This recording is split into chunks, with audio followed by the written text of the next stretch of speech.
치열하게 싸웠죠. 그래서 지금의 터키 서해안에도 그리스 사람들이 많이 살았는데 그때 그리스가 터키한테 패하고 그 터키 서해안에 살던 많은 그리스인들이 이제 그리스로 가고 지금의 그리스 땅에 살던 많은 터키인들이 터키로 가고 이렇게 사람들이 교환이 이루어졌어요. 그런 어떤 전쟁의 결과로서 오늘날 국경이 만들어졌고 여기 뒤에 제 배경에 보면 그리스 이렇게 지도가 있잖아요. 지도에 보시면 참 터키랑 사이가 안 좋을 수밖에 없는 게 바다에는 모든 섬은 그리스 땅이에요. 터키는 육지밖에 없어요. 그러니까 터키 입장에서는 그리스 놈들이 너무나 밉죠. 바로 앞에 있는 그 10km밖에 저기 멀리 보이는 섬이 그리스이기 때문에 그 바다를 나갈 수가 없습니다. 터키 사람들은. 또 반대로 그리스는 이 바다를 유지하기 위해서 이 가난한 나라가 엄청나게 큰 해군을 유지를 해야 돼요. 최근에도 그리스와 터키가 싸우고 뭐 그런 일들이 있었죠. 그래서 어쨌든 현재 그리스 공화국은 사실은 별 볼 일 없는 조그만 나라인 건 분명하고요. 최근에 인물로는 우리 그 그리스인 조르바를 쓴 니코스 카잔차키스 이 사람이 제일 유명한 인물이죠. 이분은 한 100년 전 사람인데 20세기 초반에 뭐 문학가였고 장관도 했었고 뭐 정부와 상당히 사이가 안 좋았고 그다음에 그리스의 종교가 그리스 정교예요. 정교인이 95%인데 이 그리스 정교로 굉장히 좀 씹었기 때문에 나라에서 쫓겨나가지고 막 돌아다니다가 죽었죠. 최근에 영화도 나왔는데 그런 인물이 있어요. 그런데 이렇게 조그만 나라에 별 볼일도 없는 이 그리스에 왜 저 같은 사람 아니면 여러분 같은 분들이 왜 그리스에 관심을 둬야 되느냐? 사실은 현재 그리스 공화국이 아니고 옛날 그리스 거기에 더 많은 사람들이 관심을 두기 때문이죠. 그러면 지금 이 그리스 공화국은 사실은 영어고요. 원래 이들 말로 하면 그리스 공화국의 정식 명칭은 헬레닉 리퍼블릭입니다. 헬레닉. 네. 그럼 헬레닉이 뭐냐면 이런 거죠. 옛날에 우리 그리스를 히랍이라 불렀어요. 한자로 히랍. 그래서 헬레닉을 히랍이라고 바꾼 거예요. 그러니까 고대 그리스를 헬레닉, 헬라스 이렇게 불렀습니다. 그럼 헬라스의 영역은 지금의 그리스 공화국을 포함해서 지금 터키 서해안, 그다음에 이탈리아 남부, 시칠리아까지가 그 헬라스의 영역이었습니다. 물론 하나의 나라는 아니죠.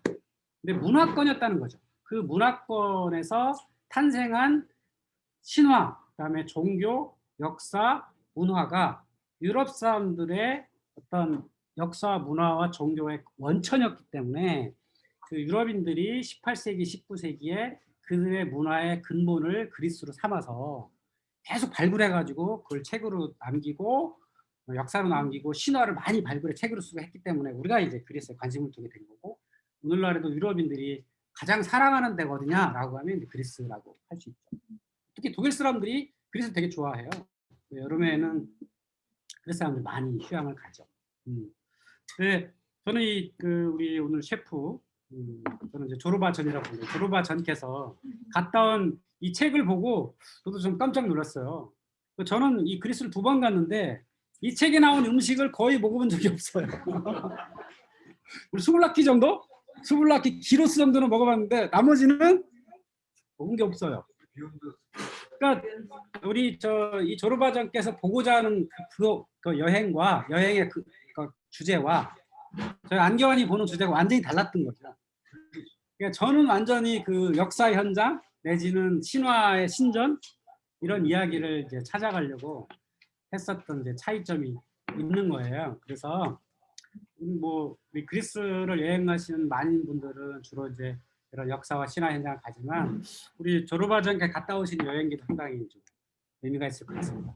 그러면 이제 제 지도에 있는 것처럼 좀 그리스를 우리가 여행 가신다 간단하게 한번 소개해드리면 그리스는 기본적으로 신화가 있다 그랬죠. 신화. 그다음에 역사, 그다음에 종교, 문화 뭐 이렇게 있겠죠. 그래서 신화의 현장은 우리가 여러분들 그리스 로마 신화를 많이 좀 읽어보셨을 텐데요. 우리가 제우스, 아폴론, 아테나, 아르테미스, 헤라 다 있는데 그게 다 지역이 있어요. 동네가 있다는 거예요. 그 동네에서는 우리가 생각하는 그리스 신화를 다 한꺼번에 모신 게 아니고요. 그 특정 지역에 특정 수호신들이 있었어요. 그러니까 그런 걸 좀 이해하면 훨씬 더 쉬워요. 그러니까 아테네라는 도시에서는 아테나, 그다음에 올림피아에서는 제우스, 뭐 사모스 섬에서는 헤라, 그다음에 키프로스에서는 아프로디테, 이렇게 지역별로 신들이 다 있었다는 게 제가 해본 거예요. 책이 잘 안 나와요. 지역별로 있다. 그것이 다 모아져서 이 책으로 되어 있는 것이 한 번에 있는 건 아니다. 또 이 니코스 카잔자키스가 살았던 곳이 이제 크레타잖아요. 크레타는 원래 제우스가 탄생한 곳이라고 이제 전설처럼 내려오집니다. 그래서 여러분 혹시 신화 읽어보실 때 이 신화 이야기는 어느 동네 거냐라고 이해하시면 훨씬 더 이제 좋을 것 같아요. 그래서 저는 이제 지역별로 찾아볼 노력을 했고요. 또 올림포스 산에 제우스와 그 아들 딸들이 살았다고 우리가 신화를 읽어보시면 아시잖아요. 올림포스 산이 3군데나 있어요. 한 군데나 알고 계시지만 그건 그리스에 있는 올림포스고요. 터키의 올림포스 산이 2개나 있어요. 그러니까 지금의 그 안탈리아 지방 가면 거기도 올림포스가 있고요. 그러니까 우리가 그리스 신화하면 지금의 그리스 공화국 내에서만 신화가 아니다는 거. 특히 터키 서해안에도 똑같은 그 헬라스의 문화권이었기 때문에 그쪽에도 다 이렇게 신화 이야기가 있다. 그래서 저처럼 신화나 그다음에 그리스 철학 이런 걸 공부하실 분은 항상 그리스와 터키 함께 가셔야 된다. 그래서 이런 음식을 먹을 때도 여러분 이제 프랑스나 이탈리아나 독일, 영국 가보신 분 많이 계시겠지만 그쪽하고 음식이 많이 달라요. 같지 않습니다. 왜 그러냐면 문화권이 완전히 달라요. 그러니까 이탈리아, 스페인, 프랑스는 라틴어권이고 독일하고 영국은 게르만어권이고 그리스는 사실은 이 터키와 오랫동안 하나의 나라였기 때문에 이런 터키가 원래 중앙아시아 유목민 출신이잖아요. 그래서 그런 유목민적 문화가 많이 남아있어요. 그러니까 역사를 대충 보면 고대 그리스가 있다가 그다음에 알렉산드로스가 이 지역을 이제 점령을 하죠. 네, 그래서 그걸 헬레니즘 문화라고 하죠. 그랬다가 로마가 또 이 땅을 차지합니다. 그래서 서로마 지역은 라틴어로 썼고 동로마 지역은 그리스어로 썼어요.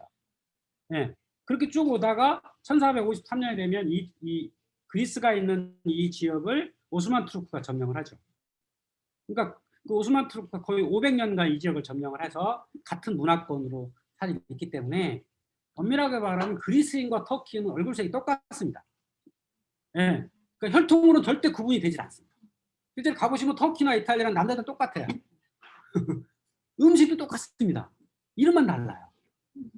수블라키도 터키 가면 똑같은 음식이 다 있고요. 기르서 똑같이 있고 꼬치구이 다 있고요. 똑같습니다. 예. 언어도 사실은 비슷해요. 근데 이제 그 그리스가 독립하면서 문자를 이렇게 나눴고 여러 가지를 구분했기 때문에 그렇게 나눠진 거지. 단지 종교만 다른 거예요. 그러니까 유럽은 나라가 나눠진 게 거의 절대적으로 종교로 구분하지 혈통으로 구분할 수 없습니다. 그러니까 민족이라는 건 사실은 무의미해요. 물론 우리가 민족이라고 늘 얘기하지만 그거를 DNA를 쫓아가면 절대 구분되지 않습니다. 대부분 다 종교 구분으로 된다라고 생각하시면 돼요. 그래서 그리스를 보시면 이탈리아와 프랑스와 완전히 다르다. 그리고 좀 생각하시면 됩니다. 자, 근데 신화도 얘기했죠? 그 신화 이렇게 지역별로 다 있다. 신화를 보실 때 지역별로 하시면 되겠고, 그다음에 좀 그 신화에서 이어지는 게 사실은 기독교예요. 왜 기독교냐면 우리가 기독교는 구약성서와 신약성서 이게 경전이잖아요. 구약성서는 유대인들의 경전이고 신약성서가 사실은 기독교인들의 경전이죠. 근데 이 구약성서는 사실은 근본이 어디냐면 메소포타미아예요. 이집트가 조금 있지만 메소포타미아 이야기를 가져다가 사실 모세오경이 만들어진 거예요. 유일신, 진짜 유일신 사상이에요. 눈에 안 보이는 절대로 발사하면 안 되는, 부르지도 못하는 이게 유일신이거든요. 야훼라고 부르도 안 돼요. 형상이 없는 이게 유대인들의 사상이라면 그러니까 구약에서 신약으로 넘어가면서 신약 성서는 헬라어로 쓰여진 거예요. 그걸 코이네라고 그래요. 코이네. 그러니까 그 코이네는 원래 어디 말이냐면 지금 터키 서해안의 이오니아 지방의 말이 코이네예요. 그 이오니아 지방 말로 신약 성서가 쓰여졌어요. 근데 이 말이라는 건 거기 문화가 들어있는 거거든요. 신약 성서에 뭐 4대 복음서 읽어보시면 이제 뭐 예수의 탄생부터 여러 가지가 있는데 그 이야기가 이 그리스 신화에는 어떤 모티브가 상당히 많이 연결이 됩니다. 예를 들면 동정녀 마리아 같은 게 전형적인 사례죠. 우리 뭐 어떻게 동정녀가 애를 할 수 있냐? 이게 사실 말이 안 되는 거잖아요. 과학적으로 보면. 근데 그 사람들은 그걸 인정을 했어요. 바로. 왜? 그 앞에 많은 이야기가 있거든요. 그 전에 벌써 수백 년 전부터 그 지역, 이 동지중해 지역에는 동정녀가 애를 낳는 건 많은 문화들이 있었던 거예요. 굉장히 자연스러운 거죠. 그런 것들이 헬라어 어떤 그 성서 기록자들에 의해서 그게 기록이 됐고 그 기록에 의해서 그것이 자연스럽게 예, 한 3세기, 4세기 지나가면서 기독교라고 하는 종교가 만들어진 거죠. 저는 그리스나를 공부하면서 거꾸로 기독교를 이해하게 된 거죠. 기독교는 많은 모티브들이 뭐 다 왔다라고 하면 말이 안 되고요. 많은 모티브들이 그 동지 중에 있었던 많은 신화들 속에서 왔다라고 이렇게 보여져요. 네, 그것들 좀 이해해 보시면 좋을 것 같습니다. 또 역사적으로 보면 그 헬라라고 하는 그 지역 사람들은 원래 이제 북방에서 이렇게 내려온 사람들이죠. 그래서 이오니아 사람들 아니면 도리아 사람들 이렇게 크게 구분하면 그래요. 대표적으로 이오니아 사람들은 아테네 사람들이 이오니아 사람들이고 도리아 사람들은 스파르타 사람들 도리아 사람이라고 그러죠. 이 사람들은 전혀 다른 사람 아마 말이 한 반쯤 통했을 것 같은 문화를 어느 정도 공유하는 이런 사람들이 북방에서 내려와 가지고 지금의 이 에게해 지방에 땅을 차지하고 있다가 거기 도시를 만들고 또 이 지역이 워낙 척박하다 보니까 애들이 많이 태어나면 여기 건설을 못 해요. 그래서 아들들을 늘 이제 떠나보내는 거죠. 그래서 우리 신화 하신 분들은 왜 그래서 뭐 헤라클레스의 12가지 과업이라든지 이런 걸 보면 그 아들들이 나가서 온갖 영웅적 행위를 하죠. 좋은 말로 영웅적 행위고 나쁜 말로 하면 해적질을 하는 겁니다.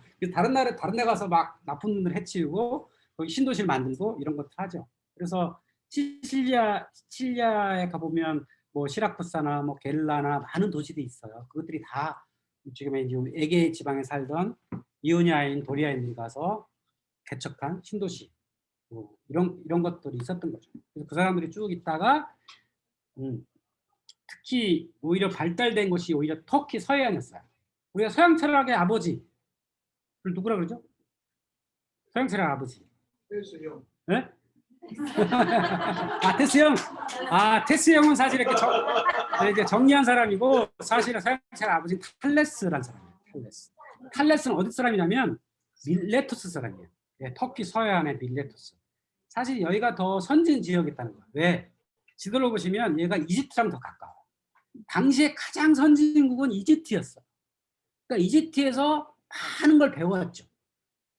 그러니까 그러니까 탈레스도 이집트 갔다 오고 헤로도토스도 갔다 오고 플라톤도 갔다 오고 다 이집트에 가서 그런 걸 배워와서 그 탈레스부터 시작해서 여기서 이제 철학이 많이 생겼는데 예, 이 터키 서해안 지역의 동방에 페르시아가 있거든요. 그래서 페르시아에 침입을 많이 받다 보니까 이 사람들이 어디로 가냐면 아테네로 많이 몰려갔어요.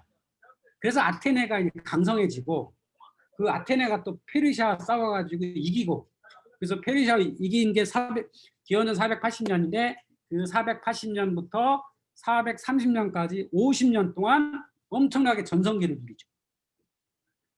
그 전성기를 누린 이유가 여기 에게에 있던 많은 도시들한테 삥을 뜯어가지고 예, 그 델로스 동맹이라는데 그 델로스 동맹의 많은 도시들한테 돈을 많이 뜯었습니다. 그래서 거기 돈을 가지고 많이 이제 잘 먹고 잘 살았고 그래서 아테네에 가보시면 멋진 신전이 있죠. 예, 서양 사람들 가장 좋아하는 신전 예, 파르테논 신전 엄청나게 비싼 신전 그거를 그 삥을 뜯은 돈으로 탁 세웠죠. 그래서 아테네가 전성기를 누리고 그러다가 그게 이제 배 아픈 이제 스파르타가 아테네랑 싸워가지고 예, 전쟁을 한 게 한 30년간 싸우죠. 그거를 이제 우리 펠로폰네소 전쟁이라고 흔히 부르죠. 그래서 그 전쟁에서 아테네가 패합니다. 해가지고 아테네 전성기가 막을 내리고 있다가 그게 패한 게 기원전 404년이거든요. 그리고 5년 후에 누가 죽는데 테스 형이 죽어요. 399년에. 네. 네, 399년에 테스 형이 죽는데 그럼 테스 형이 왜 죽었을까요? 죽은 그 테스 형의 죄명이 있어요. 죄명이 2개거든요. 2개. 혹시 아시는 분? 네. 첫 번째는 젊은이들을 오염시킨 것. 두 번째는 국가가 믿는 신을 따르지 않는 것. 이게 두 개의 제명이에요. 그럼 젊은이들 오염시킨 게 뭐예요? 네, 젊은이들한테 꿈과 희망을 심어준 거예요. 사실 어른들을 기존의 어른들을 무시하고 사실 꿈과 희망을 심어주는 게 사실 잘못된 거죠. 어른들이 볼 때, 그렇죠? 말하자면 80년대에 예? 젊은이들한테 심어줬던 몇몇 어른들이 계시죠. 그런 거 똑같은 거예요. 그 다음에 국가가 믿고 따르는 신을 따르자는 거. 그게 국가가 믿는 신이 뭐냐면 제우스, 아테네 이런 게 국가가 믿는 신인데 이 소크라테스는 뭘 따르냐면 그 당시에 마이너한 신들이 있어요. 아스클레피오스, 의료의 신, 그다음에 오르페우스. 이게 민중들의 신이야. 낮은 사람들의 신. 오르페우스, 그다음 디오니소스. 이게 여자들과 천한 사람들이 믿는 신, 그게 종교였거든요. 그런 것들 아마 소크라테스 했던 것 같아요. 그래서 그것 때문에 그럼 기존의 어른들이 싫어하죠. 그것 때문에 죽여야 되는데 그 시대가 어떤 시대냐?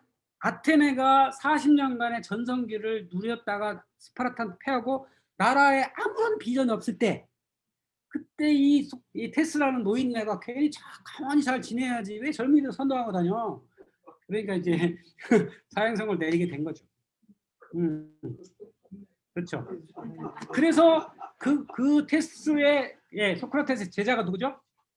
플라톤이죠. 예. 플라톤이 이 시대가 너무 암울한 거예요. 예. 소크라테스 죽을 그 399년은요. 정말 나라의 꿈과 희망이 하나도 없던 시절이에요. 그 젊은이들은 일자리가 없어가지고 막 그 페르시아 용병으로 떠나고 뭐 그런 시절이에요. 그러니까 도저히 안 되겠다. 그래서 이제 플라톤은 이제 이집트로 유학을 가죠. 예. 가지 또 선진국 이집트에 가서 많은 공부를 하고 그래서 그 플라톤이 이집트에 가장 배운 가장 중요한 키워드가 뭐냐면 영혼 불멸설이에요. 영혼 불멸설. 이게 서양의 사고방식 가장 중요한 게 영혼 불멸하다는 거예요. 육체는 유한하지만 영혼은 영혼은 무한하다는 거. 죽으면 어딘가를 가서 무한하게 산다는 게 영혼 불멸설이에요. 그런 걸 이집트에 가서 배우죠. 그리고 이데아가 있다는 가장 중요한 이데아. 모든 물건에 뭔가 가장 기본적인 원리가 있다. 우리가 보이는 건 껍데기고 그 안에 있다. 그걸 이데아라고 했죠. 그런 어떤 생각들을 이제 이집트와 그다음에 시칠리아나 이런 데 여행하고 그다음에 피타고라스를 만나고 피타고라스 학파를 만나고 와서 그런 생각들을 정리해 가지고 자기 제자들과 아카데미아라는 학교에서 이야기를 해서 그것이 기록으로 남아 가지고 오늘날의 이제 서양 어떤 철학에 아니면 서양 종교에 기독교 사상이 가장 중요한 그거니까 그런 것들을 이제 정립하게 된 거죠. 그래서 그것이 나중에 기독교 사상이 반영이 돼 가지고 인간은 육체는 죽으면 과연 영혼이 어디를 가느냐 이런 생각들이 기독교 사상에 자연스럽게 녹아 나가서 이제 뭐 지옥으로 갈 수도 있고 뭐 천국으로 갈 수도 있고 뭐 그런 거죠. 그런 것들이 이제 서양 사상에 자연스럽게 자리 잡았다. 그래서 이런 그 이집트에서 아까 우리 그 그리스에서 만들어진 이 사상들이 서양인의 생각에 지금도 한 3분의 2는 그런 생각을 지배하고 있어요. 그래서 이제 그리스가 그만큼 이제 사랑받는 그런 곳이라고 할 수 있죠. 자, 이제 정리해 보면, 이제 그리스를 혹시 여행 가신다. 그럼 보통 어디를 많이 가냐면 아테네에 가서 그쪽 파르테논 신전과 그 아고라 광장과 이런 그리스 옛날의 역사 현장도 보고, 그다음에 이제 코린토스에 가서 가면 가장 많이 보냐면 바울의 흔적을 봅니다. 우리 그리스와 터키를 여행 가시는 가장 많은 분들이 그 순례를 가요. 순례. 왜냐하면 그 바울이 4번의 여행을 했기 때문에 그런 흔적들이 있거든요. 그래서 그런 데를 가는 거. 아까 신약성도 헬라어로 써 있다고 그랬잖아요. 그러니까 헬라 지방을 많이 다니는 게 굉장히 중요한 거기 때문에 코린토스에 가고 그다음에 크레타에 가면 또 니코스 카스차키스의 무덤이 있고 또 여기 산토리니 있죠? 뒤에 저쪽에 보면 산토리니 가서 저는 저기를 안 가요. 저기는 물가가 되게 비싼 동네라서 추천 장소는 아니에요. 가고 또 저 북쪽에 가면 그 마테오라라고 그 공중정원 있어요. 공중정원 수도원, 공중 수도원 있어요. 그래서 그리스 정교의 수도원이 한 몇백 년 된 수도원들이 있는데 거기를 또 많이 가고 또 그리스 여행의 또 특징은 섬이 있다는 거죠. 보통 유럽은 그냥 몇 나라 이렇게 가기도 하고 하는데 그리스는 육지도 가지만 그 섬을 꼭 한 군데 간다는 게 굉장히 특징이죠. 크레타에 가고 아니면 산토리니 가거나 미코노스 가거나 아니면 저는 작년에 로도스 섬을 갔다 왔어요. 로도스 섬을 가거나 이런 섬 여행이 있다, 좀 특징이 있다고 하는 거죠. 그렇게 한번 나중에 이제 가보시면 좋을 것 같고요. 가시기 전에 꼭 그리스는 좀 공부를 하고 하시는 게 좋겠다. 네. 그리스 가보면 오늘날 만나는 거 거의 20세기의 그물밖에 없어요. 그러니까 그리스는 특징이 중세 역사가 없습니다. 보통 이탈리아나 스페인이나 뭐 프랑스나 이런 데는 중세 건물들이 있고 중세 도시가 있어가지고 중세 성당들이 있어 볼만한 게 많은데 그리스는 중세가 없어요. 그러니까 중세 시대에는 그리스가 멸망했기 때문에 중세 건물들이 없어 볼 게 없거든요. 아주 고대 내지는 현대 근대이기 때문에 그래서 특히 이 고대를 보러 가실 거면 반드시 그 현장에 있던 이야기들을 좀 공부를 하고 가시는 게 상당히 많이 도움이 된다. 신화를 좀 공부하시고 저처럼 헤로도토스의 역사 얘기를 좀 공부하시고 그다음에 또 철학도 좀 공부하시고 이런 걸 좀 공부 좀 하시고 가시는 게 여행에 있어서는 굉장히 얻을 게 많겠다. 그리고 마지막으로 그리스 음식기에 이 책을 꼭 읽어보시면 가서 여기 책에 나오는 몇몇 음식들을 또 먹어보시면 좋지 않을까 싶습니다. 자, 여기까지. 보셨어요? 우리 장기한 작가님은 참 대단하세요. 대단하세요. 원래 전공을 하신 것도 아니에요. 원래 전공은 공학 쪽에 전공했는데 지금 뭐 그리스와 유럽과 이런 중국과 아주 뭐 동서양을 오가면서 여러 가지 연구도 많이 하시고 한권 이상도 책도 내시고 한 가지 빼먹었는데 저 홍보를 하나 빼먹었는데요. 다음 주 월요일에 여기 뒤에 저기 제 화면에 뒤에 배경 있는 것처럼 사자성어를 만나는 중국사 여행 이것도 합니다. 저는 동서양의 역사를 다 하기 때문에. 요즘 이제 그 줌으로 이렇게 강의를 하시는데요. 8주 강의를 이번에 이제 중국이고 얼마 전에는 뭐였죠? 얼마 전에 그리스 문명 여행을 10강을 했어요. 그리스의 역사와 철학과 신화를 했고 마지막 시간은 여기서 김건님하고 김건님 곰브리지 세계사도 10강을 했고요. 가끔씩 이렇게 하십니다. 이번에는 중국사를 한 8강 정도 하고요. 다음번에 이탈리아 여행을 또 10강 정도 달려줘요. 그러니까 중국 역사에 대해서 좀 듣고 싶다 그런 분이 있으면 나중에 단톡방에 올려주시면 저는 신청 이미 했습니다. 자, 이번에는 우리 이거 이재욱 모든 출판 협동조합 이사장님이 간단하게 이 책이 나오게 된 스토리를 간단하게 좀 말씀해 주시죠.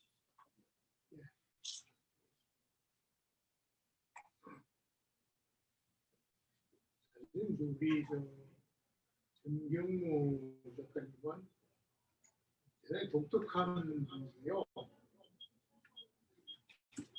저하고 서진 얘기는 영어 단어 외우지 마.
책을 내라고.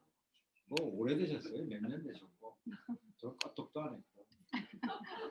그리고 우리 이재욱 대표님은 제가 생각하기에 참 놀랄 만한 분이세요. 저같이 무명 저자가 글을 썼는데 한 번도 뭐 토한다 그냥 계산이 없으신 것 같아요. 제가 속으로 이게 그러시면 안 되는데 근데 그냥 그러시더라고요. 그래서 하여튼 세 분에게 제가 가장 고맙다는 말씀을 드리고 또 이분들을 통해서 글 쓰는 게 여자들 애기 놓고 나서 뭐 고생스럽다고 또 애기 놓고 그러는 것처럼 이게 고생스러운데 재밌네 이런 생각을 처음 가졌어요. 이 글 쓰면서 이번 책 쓰면서. 그래서 아마 좀 더 이렇게 찌르면 또 제가 내 책을 찌르고요. 그리고 안기한 작가님은 벌써 13권이나 내셨다고 그래가지고 나도 빨리 10권은 내야지 이런 생각을 하게 했으니까 또 고맙게 생각합니다. 예, 짧게 얘기해. 박수 한 번만 세게. 아유 박수. 근데 이제 우리 정경무 작가님을 아시는 분은 아시겠지만 정경무 작가님은 저자님은 전기공학을 전공하고 한전에서 원자력 관련되는 일을 하다가 98년도에 캐나다 토론토로 이민을 갔다가 몇 년 있다가 거기서 요리를 시작해가지고 다시 한국을 왔거든요. 그게 좀 특이해요. 그런데 여기 벽에 여러분들 책에도 나와 있지만 제가 도울 수 있는 다른 일이 있을까요? 아유, 시리. 이 벽에 있는 여기 지금 그림들이 직접 다 그린 거예요. 그리고 이 책에 이렇게 나와 있는데 도대체 그림은 언제부터 그렸어요? 어렸을 때부터 했죠. 근데 만화방에서 살았습니다. 어렸을 때 우리 어렸을 때 보면 공책에다가 계속 그렸다가 지우고 또 아무데나 그리고 이게 배운 건 아니고요. 굳이 제 선생님이라면은 김종래 만화가님, 박기정 지금 다 이제 아시는 분은 아실 텐데 김종래 그림 많이 베꼈었어요. 김종래 만화가 있죠. 돌아가셨는데 그런 분들이죠 만화가들. 저기 영어 단어 외우지 말을 작년 5월 29일에 우리가 출판 기념 5월 20 며칠 날 출판 기념을 한 것 같은데 이거는 영어 단어에 대한 책이잖아요. 그렇죠? 근데 이번에 이제 완전히 이 스타일을 완전히 바꿔가지고 지금 그리스 음식 문화 기행이라는 책을 냈는데 전혀 다른 이런 장르의 이렇게 책을 쓰면서 어려움은 없었어요? 큰 어려움은 없었어요. 큰 어려움은 없었고.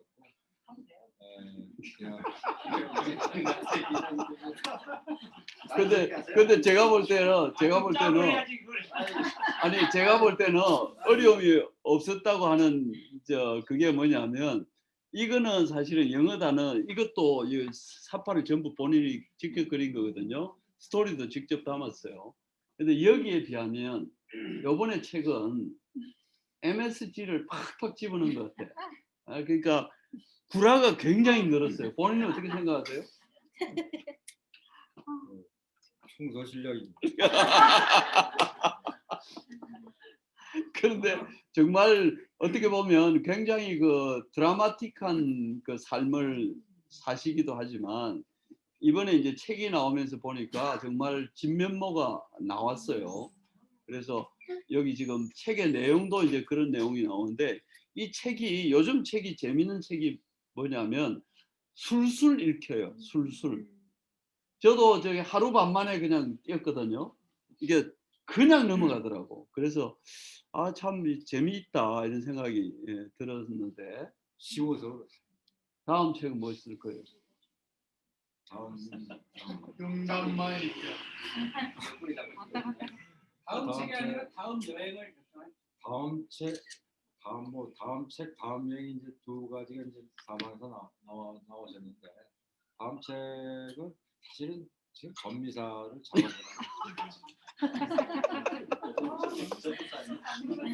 전미사를 한 6월 정도 또 한번 생각하고 여행은 금년은 이제 못 가니까 내년에 이제 저기 북쪽에 안 간 부분 있잖아요. 남쪽하고 그리스 북쪽. 그러니까 그 저쪽 이스탄불에서 이제 안자까지하고 얘기를 나눴는데 그래서 이제 꿈에 부풀어 있어요. 이스탄불에서부터 열차를 타고 쭉 내려오면서 예. 거기서 이제 또 한 번 그 음식 여행을 하면서 얼마나 재밌는지 몰라요. 음식 여행. 걷고 하루 6시간씩 걸었어요. 걷고 참 좋더라고요. 건강에도 좋고 마음에도 좋고. 이게 또 갔다 보면 이렇게 음식에 대한 느낌이 또 달라지더라고요. 업그레이드 되는 느낌이. 다음 또 그리스. 그럼 다음에는 내년 상반기에는 전미사 책 내고, 네. 그다음에 내년 가을에 여행을 갈 수 있으면 갔다 와가지고 또 이렇게 전지사. 근데 요번에는 아마 여행 다녀오면 한 2개월 만이면 아마 1개월 만이면 원고 내고 2개월 만에 나올 것 같아요. 왜냐하면 기획문 여행기 쓰는 걸 몰랐어요. 갈 때. 근데 경험을 해보니까 그 잠자리에서 그 맥주나 와인을 먹지 말고 그냥 갔다 오면 그날 한 1시간 반 정도 잊어버리기 전에 1시간 반 정도 요거 갖고 다녔었거든요. 요거 갤럭시 탭 요거 여행 갈 때 요걸로 말로 해도 돼. 말로. 요걸로 사진 찍고 요걸로 다 말로 해도 돼. 요거 하나 가지면 그 에어비앤비 그 방에 앉아가지고 뭐 커피나 뭐 맥주 한 잔 먹으면서. 제가 비하인드 스토리를 말씀드릴게요. 저기 영단마 저 책 내면서 책을 어디서 썼냐면 지하철에 썼어요. 지금은 이사 갔는데 그때는 잠실에 살았거든요. 그럼 2호선이 잠실은 이쪽으로 도나 저쪽으로 도나 똑같아요. 시간이. 오면 가면 갤럭시 노트 있죠. 스마트폰. 그거 가지고 책을 쓴 거예요. 거기서 컷들 그리고 그 다음에 글도 쓰고. 그래서 저 책은 그 에필로그가 프롤로그에 보면은 지하철에 감사한다고 써놨어요. 왜냐하면 지하철 타고 그 밤 늦은 시간에 가면서 쓰고 아침에 그냥 오면서 쓰고 이렇게 해서 책이 나왔는데, 나는 우리 저 정경무 셰프가 참 대단하지만 괘씸해. 왜 그런 줄 아세요? 제가 책을 쓰라고 얘기를 한 거는 거의 한 4, 5년 이상 돼요. 근데 내가 책을 쓰라고 얘기할 때는 이 비즈니스에 도움이 되는 음식에 관련되는 책을 쓰라. 그리고 그리스는 얼마나 뻥을 칠 게 많으냐. 뻥을 섞어가지고 책을 쓰라 했는데 이번에 이제 2번째 책이 나왔는데 나는 옆에서 계속 떠드는데 본인은 머릿속에 뭐가 들어있냐면 영어 책을 생각하네요. 계속. 그래서 둘이서 동상이몽이었어요. 영어 책을. 근데 더 웃기는 게 뭐냐면 부인이 영어 교사 출신이에요.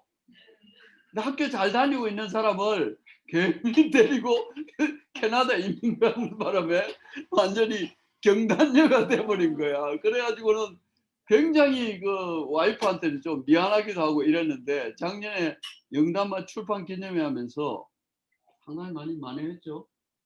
예, 그래서 이제 부인 친구들이 다 교사들이 많을 거 아니에요. 그 교사들이 와서 저 책을 보고는 괜찮다 이렇게 얘기하니까 부인도 얼굴이 완전히 펴버린 거야. 지금도 나는 계속 이런 류의 책을 내라고 하는데 마음속에는 계속 전미사가 들어있잖아. 그러니까 이 생선 요리하듯이 접두사 전미사 먼저 하고 난 다음에 몸통을 나중에 하든지 말든지 그럴 것 같은데, 어쨌든 좀 괘씸하긴 하지만 정말 아주 대단하고 참 스토리가 있어요. 그래서 요거 지금 일어서셔서 컷 중에 한 몇 개만 집어서 잠깐 얘기를 해주세요. 특히 니코스가 아니고 제 얘기하고 잠깐 좀 설명해 주세요. 요런 거 잠깐 설명해 주세요. 요거는 여러분들이 들으시면 책을 읽는데 굉장히 도움이 많이 되기 때문에. 책이 이제 만화책처럼 첫 번째 등장인물 해가지고 이제 얘는 다른 사람들도 나오지만 여자도 나오지만 아무도 그렇게 해서 그 4명 등장인물 제이하고 M은 뭐 저희 대학교 동아리 후배입니다. 초년 후배가 같이 보내요. 요르고스 카자차키스 그리스인데 한국에 하고 그리스를 왔다 갔다 하는 비즈니스입니다. 이 사람이 책처를 보면 영화처럼 유명한 만화. 이 사람이 옆좌석에 앉아서 이게 한국말로 지었대요. 한국 여자 애인이 있어요. 바람둥이죠. 이 사람이 여자 3명 정도 등장합니다. 이 사람이 옆에서 이제 이렇게 저한테 이제 옆좌석에서 그 와인 한 잔을 내리면서 기내에서 여러 가지 얘기를 나누다가 첫 번째 질문이 이제 두렵습니까? 이런 질문.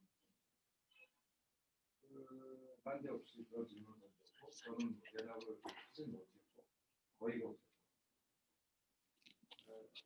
근데 이제 저도 그 두려움이라는 그런 감정에 대해서는 막연하게 생각했는데 왜 이 사람이 그 요르고스 카자차키스인데 니코스 카자차키스 아까 말씀하셨지만 그 요리명이 보면은 그 나는 아무것도 원하지 않는다, 나는 두렵지 않다, 자유다 이런 유명한 그 얘기가 있지 않습니까? 그래서 그 두려움을 모르는 자유의 영혼의 어떤 상징처럼 니코스 카자차키스가 아주 많이 좋아하죠 한국 사람 그 말 때문에. 근데 저 사람도 저게 뭔 신축이라 하면서 저한테 그런 질문을 했죠. 자기가 두려워하고 있었대요. 자기가 두려워했어. 뭔지 모르는 두려움에 있었는데 나도 두렵지 않느냐고 낯선 여행객이 물어봤는데 대답을 안 해요. 그 질문이 그 여행기를 쭉 끝까지 나가죠. 근데 이제 음식 이야기가 나오면서 그러면서 이제 이 사람하고는 거기서 헤어지고 여행 중에 한번 만나자는 말만 하고 이제 저는 여행지를 떠나고 이 사람은 또 자기대로 갈 길. 그다음에 쭉 사진을 보면은 여기 보면은 이제 그 책에 나오는 대로 그 아테네에서 이제 이스탄불은 뭐 에피타이저에 해당하는 거기 때문에 짤막하게 했어요. 뭐 저거 에피타이저니까 이스탄불 잠깐 있었고 또 아테네에서 이제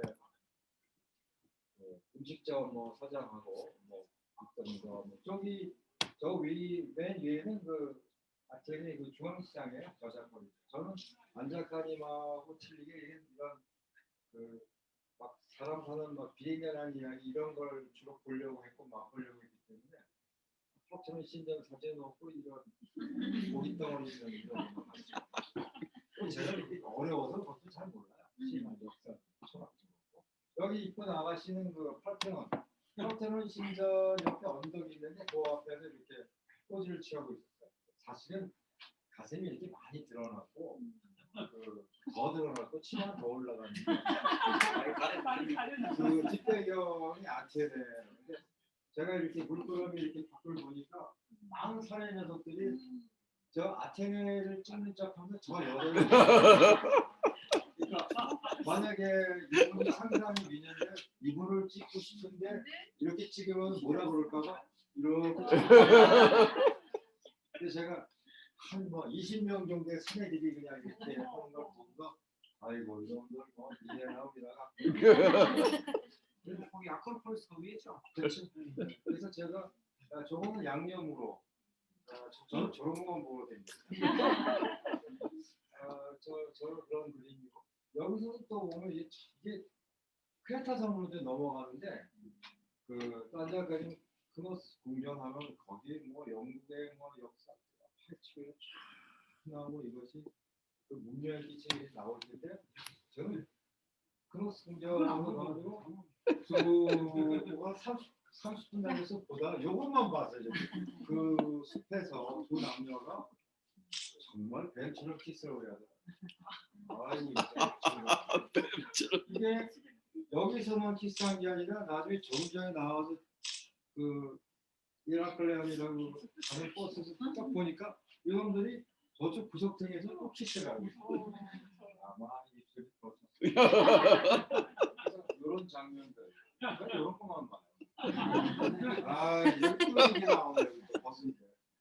요거는 미크로스인데, 요건 크레타성 민박집의 그 주인작이에요. 요 사진이 그 젊었 소년 시절의 사진이고, 요거는 그 주방에 걸려있던 사진을 제가 이제 갖고 오니까, 지금은 쪼글쪼글하고 이제 늙어 빠진 설배인데, 참 이쁘게 생겼죠. 자기 사진이라고 자랑스럽게 내놓더라고요. 같이 이제 커피 한잔 먹을 때 떠듬떠듬 엉터리용어 저도 엉터리용어로 이제 거의 뭐 저거 살짝 사진을 찍었어요. 그 데뷔해서 하려고 책에 나온 건데 크레타 섬이고 이쪽은 미코노스 섬인데 여기 보면 크레타 섬에서 산토리니, 미코노스, 이카리아에서 이렇게 섬을 다녔었는데 산토리니는 짧게 저는 음식 여행이기 때문에 산토리니는 음식 먹을 게 없더라고요. 비싸게 많아. 관광지가 여기 대충 지나가고 사진도 안 붙였어요. 저기 있으니까. 미코노스 섬에서 또 한 2박 3일 있었는데 참 좋더라고요.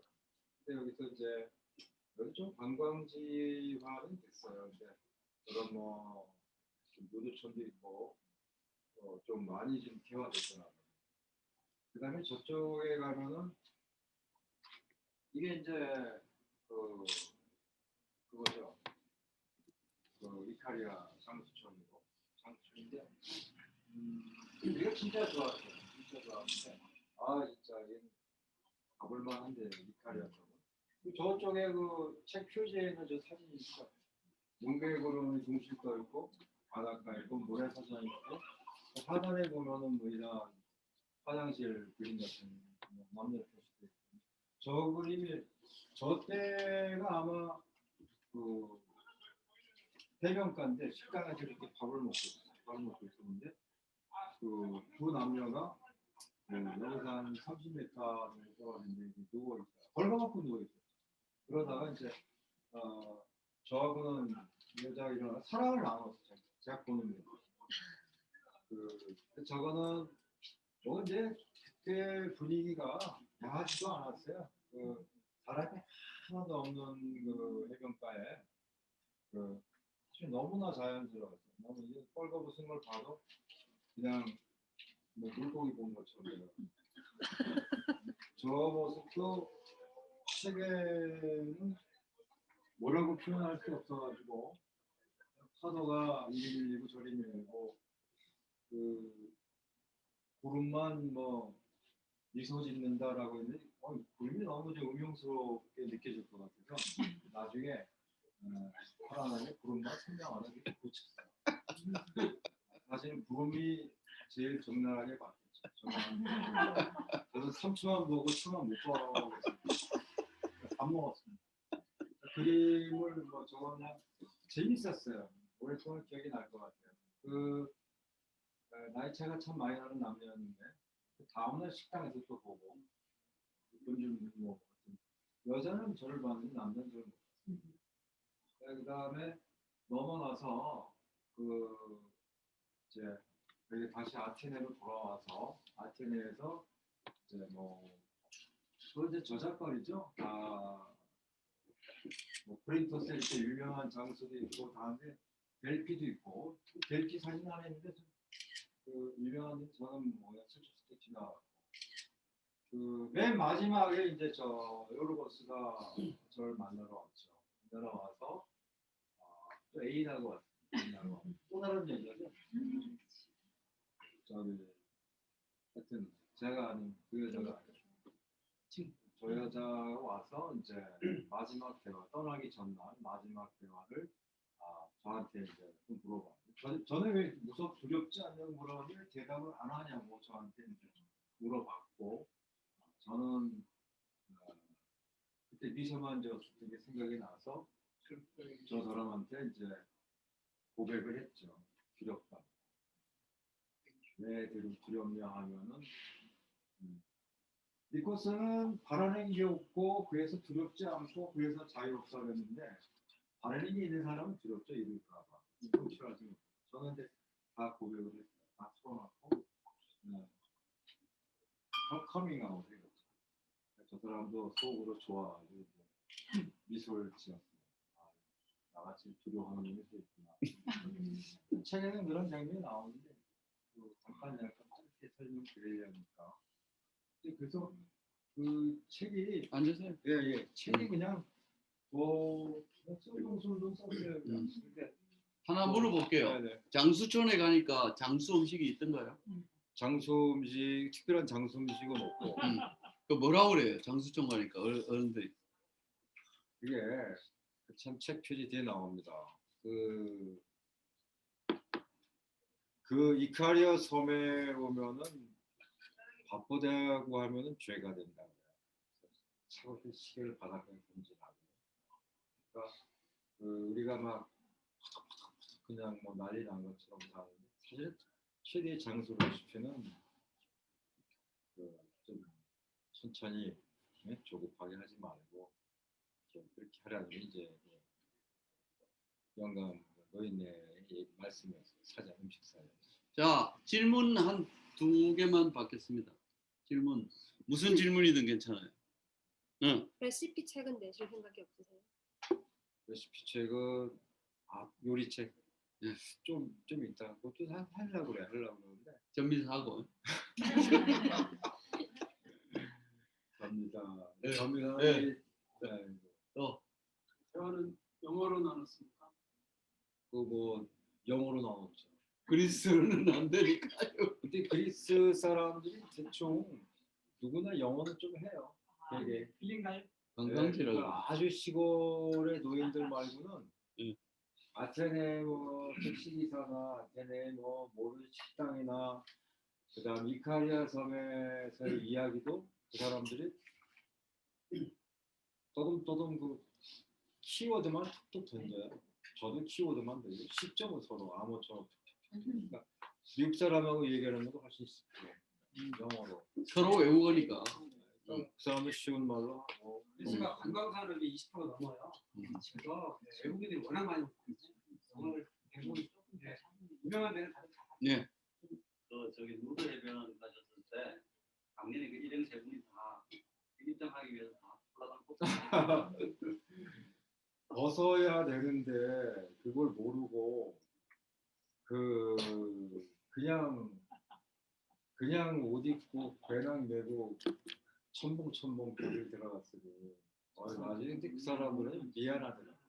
사실 저다 옷 다 입고 가고 모르고 간 거지. 교대를 하셨네. 그쵸. 거기 저런 게 있는 그 소문난 비치라는 건 알고 갔는데 처음에는 그냥 저렇게 벗은 건 아니고 옷들이 벗은 여자들은 저기서 놀고 하는 거는 보면서 민망해서 그냥 갔는데 더 깊숙이 들어가니까 이제 다 벗고 있더라고요.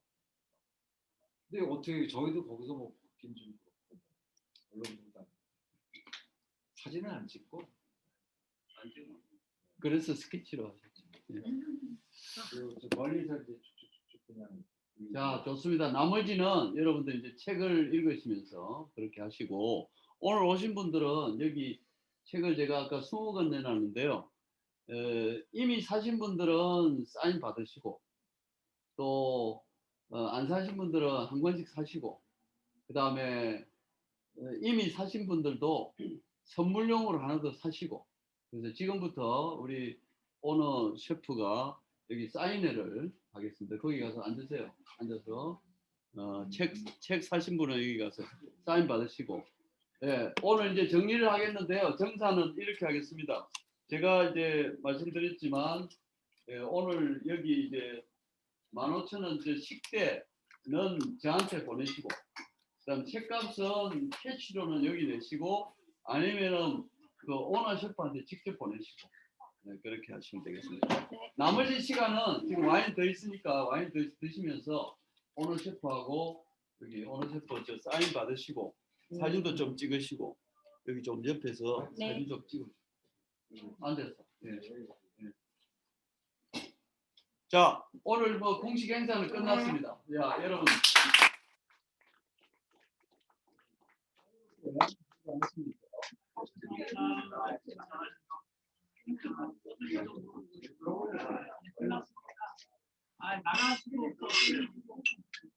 어땠어요?